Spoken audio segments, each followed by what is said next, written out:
તો મિત્રો હવેથી આપણે ઓપ્શન ચેનલનો મિની વ્લોગ ને વિડીયો નહીં નાખીએ. એનું કારણ છે કે આપણી સાથે ઘણા બધા લોકો જોડાયેલા છે. તો મને જોઈ અને બધા મતલબ ઓપ્શન ચેનલમાં પડી ગયા અને લોસ કરી દીધો. મને કે તમને જોઈને મેં કર્યું, પણ મેં તો કીધું નહીં ભાઈ, તમારી રીતે તમે કર્યું ને.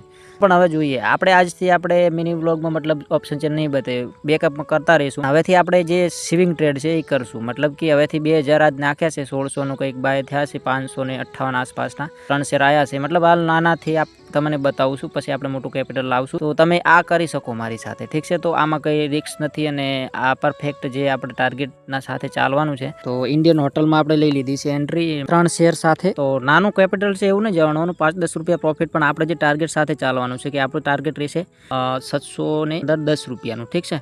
તો એ જોઈએ કે અચીવ થાય છે કે નહીં, કેટલા દિવસમાં થઈ ગયા. આપણે 5 દિવસનો હોલ્ડિંગ પીરિયડ. તો આજે જુઓ, આજે 6 રૂપિયા મતલબ નીચે આવી ગયો છે આ રહ્યો આપણો શેર, પણ વાંધો નહીં. આપણે જે 5 દિવસનો જે પીરિયડ છે એ પૂરો કરવાનો છે અને જોઈએ ટાર્ગેટ અચીવ થાય.